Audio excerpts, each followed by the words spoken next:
વરસાદ હવે લઈ શકે છે વિદાય। આગામી 7 દિવસ કોઈ ભારે વરસાદની શક્યતાઓ નથી।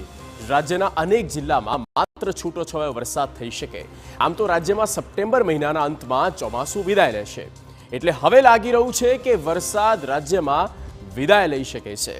રાજ્યમાં જૂનથી લઈને અત્યાર સુધી સારો વરસાદ વરસ્યો છે, ત્યારે હવે રાજ્યમાં ધોધમાર વરસાદની કોઈ ખાસ શક્યતાઓ નથી।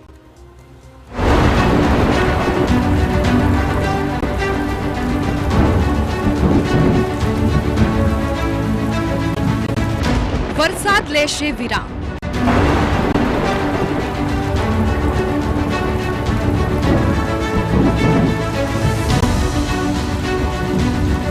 सात दिवस मेघराजा करशे आराम।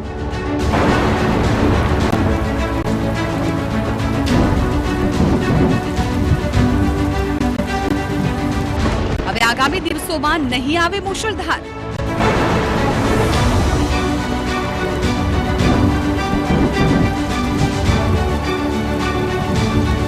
હવામાન વિભાગની શું છે નવી આગાહી? રાજ્યમાં હાલ વરસાદ વરસી નથી રહ્યો।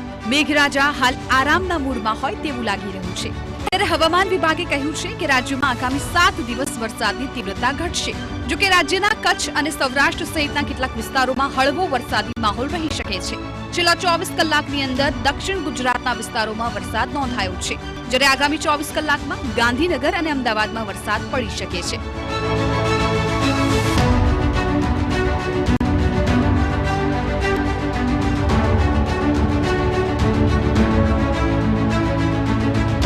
રાજ્યમાં હાલ વરસાદ લાવે તેવી કોઈ સિસ્ટમ સક્રિય ન હોવાથી વરસાદી માહોલ શાંત રહેશે। આ પછી એક સર્ક્યુલેશનથી કચ્છ અને સૌરાષ્ટ્ર સહિતના વિસ્તારોમાં વરસાદની આગાહી છે। ચોમાસાની સિઝનના અંતમાં રાજ્યમાં વરસાદી માહોલ અને ગરમીની હવામાન વિભાગ દ્વારા આગાહી કરાઈ છે, ત્યારે રાજ્યમાં થોડા દિવસ વરસાદી માહોલ શાંત હોવાથી ગરમી પડી શકે છે। અમદાવાદ, ગાંધીનગર, સુરત, વડોદરા, નવસારી, વલસાડ, ભરૂચ, આણંદ, ખેડા, પંચમહાલ, દાહોદ, સાબરકાંઠા, અરવલ્લી, મહેસાણા, બનાસકાંઠા, પાટણ, છોટાઉદેપુર, નર્મદા, તાપી, ડાંગ સહિત અમુક જગ્યાએ ગાજવીજ સાથે વરસાદ થઈ શકે છે, જ્યારે રાજકોટ, જૂનાગઢ, પોરબંદર, જામનગર, કચ્છ, મોરબી, સુરેન્દ્રનગર, દેવભૂમિ દ્વારકા, ગીર સોમનાથ, અમરેલી, ભાવનગર, બોટાદમાં છૂટો છવાયો વરસાદ પડી શકે છે। હવામાન વિભાગની આગાહી મુજબ આગામી 18 સપ્ટેમ્બર સુધી હાલમાં ભારે વરસાદની કોઈ શક્યતા નથી। આમ 17 સપ્ટેમ્બરે ગણેશ વિસર્જન છે ત્યાં સુધી હાલમાં ભારે વરસાદની કોઈ શક્યતા નથી। जो कि छूटा छवाया स्थले हड़वा भारे झपटा पड़ी सके छे। आगे आने वाले दिनों की अगर हम बात करें तो हफ्ते में अगले हफ्ते के लिए जो है गुजरात में जो है किसी भी प्रकार की रेनफॉल हैवी रेनफॉल वार्निंग नहीं दी गई है। आगे आने वाले दिनों में जो है रेनफॉल काफ़ी घटता हुआ दिख रहा है और मोस्ट ऑफ द प्लेसेस में जो है लाइट टू मॉडरेट जो है गुजरात रीजन में रेनफॉल देखने को मिलेगा। सौराष्ट्र कच्छ में अगले 5 दिनों तक लाइट रेन कुछ जगहों पे हो सकता है, उसके बाद जो है सौराष्ट्र कच्छ में रेन और कम होने की चांसेस हैं। साथ ही अगर हम बात करें पिछले 24 घंटों में कैसा रहा है गुजरात में बारिश का रुझान, उसमें सबसे अधिकतम जो है नवसारी में, साउथ गुजरात में जो है 3 सेंटीमीटर रेनफॉल दर्ज किया गया है, बाकी हिस्सों में बहुत कम रेनफॉल दर्ज किया गया है।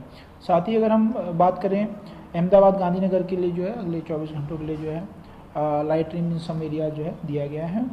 હવામાન વિભાગ તો કહી રહ્યું છે કે આગામી 7 દિવસ સુધી ભારે વરસાદની કોઈ શક્યતાઓ નથી। જો કે આગાહીકાર અંબાલાલ પટેલનું કહેવું છે રાજ્યમાં વરસાદનો નવો રાઉન્ડ શરૂ થશે। તારીખ 18 થી 21 સપ્ટેમ્બર દરમિયાન રાજ્યમાં ભારે વરસાદની શક્યતાઓ છે। શ્રાદ્ધ પક્ષની શરૂઆતમાં ભારે વરસાદના એંધાણ છે। પંચમહાલ, બનાસકાંઠા, સાબરકાંઠામાં ભારે વરસાદની વકી છે। પૂર્વ ગુજરાત, દક્ષિણ ગુજરાતના ભાગોમાં ભારેની શક્યતાઓ। કચ્છ, સૌરાષ્ટ્રમાં હળવાથી મધ્યમ વરસાદની સંભાવના। ભાવનગર, જૂનાગઢ, અમરેલીમાં છૂટો છવાયો વરસાદ વરસી શકે છે। તારીખ 18 થી 21 માં રાજ્યના ભાગો ફરી પુનઃ ભારે વરસાદ થવાની શક્યતા રહેશે અને આ વરસાદ લગભગ પૂર્વ ગુજરાતના ભાગો, પંચમહાલના ભાગો, સાબરકાંઠાના ભાગો, બનાસકાંઠાના ભાગો, ઉત્તર ગુજરાતના કેટલાક ભાગો, પાટણના ભાગો વગેરે ભાગોમાં વરસાદ થવાની શક્યતા રહેશે। કેટલાક ભાગમાં ભારે વરસાદ થવાની શક્યતા રહેશે। આ ઉપરાંત દક્ષિણ ગુજરાતના ભાગોમાં ભારે વરસાદ થવાની શક્યતા રહેશે। ગુજરાતમાં ઓગસ્ટના અંત અને સપ્ટેમ્બરની શરૂઆતમાં પડેલા ભારે વરસાદ બાદ હાલ મોટા ભાગના વિસ્તારોમાં વરસાદે વિરામ લીધો છે। સામાન્ય રીતે સપ્ટેમ્બર મહિનાની 20 તારીખની આસપાસ ચોમાસાની વિદાયની શરૂઆત થતી હોય છે, પરંતુ આ વર્ષે બંગાળની ખાડી સતત સક્રિય છે। અહીં એક બાદ એક સિસ્ટમો બની રહી છે. હવામાન વિભાગે આપેલી માહિતી પ્રમાણે ફરી વધુ એક લો પ્રેશર એરિયા બંગાળની ખાડીમાં બન્યો છે અને તેની અસર ભારતના અનેક રાજ્યોમાં થવાની શક્યતા છે. આ સિસ્ટમ બન્યા બાદ હજુ વધારે મજબૂત બનશે અને તે પશ્ચિમ બંગાળ પરથી આગળ વધીને મધ્ય ભારત પર આવે તેવી સંભાવના છે. બીજી તરફ હવામાન વિભાગે ગુજરાતમાં આગામી દિવસોમાં પણ ઘણા વિસ્તારોમાં વરસાદ ચાલુ રહેવાની આગાહી કરી છે. રાજ્યમાં અત્યાર સુધીમાં આ સિઝનમાં 124% જેટલો વરસાદ પડ્યો છે, જેમાં 123 તાલુકાઓમાં 1000 મિલીમીટર કરતા વધારે વરસાદ થયો, જ્યારે 109 તાલુકામાં 500 મિલીમીટર કરતા વધારે વરસાદ થયો. ગુજરાતમાં છેલ્લા 3 મહિનામાં પડેલા ભારેથી અતિભારે વરસાદને કારણે 146 ડેમ હાઈ એલર્ટ પર છે અને 118 ડેમ સંપૂર્ણપણે ભરાયેલા. ગુજરાતનો સરદાર સરોવર ડેમ તેની ક્ષમતાના 90% જેટલો ભરાઈ ગયો છે. જો રાજ્યના તમામ ઝોનની વાત કરીએ તો કચ્છમાં 183%, ઉત્તર ગુજરાતમાં 107%, મધ્ય ગુજરાત 120%, સૌરાષ્ટ્ર 129%, દક્ષિણ ગુજરાત 128%. રાજ્યમાં સરેરાશ 124% વરસાદ પડ્યો છે. હવે ગુજરાતને વરસાદની કોઈ ખાસ જરૂર નથી. તમામ ઝોનમાં 100% કરતા વધુ વરસાદ વરસી ગયો છે. ગુજરાતની ધરા વરસાદની પાણીથી તરબોળ છે, એટલે હવે વરસાદની ખાસ જરૂરિયાત નથી. Bureau report, TV9.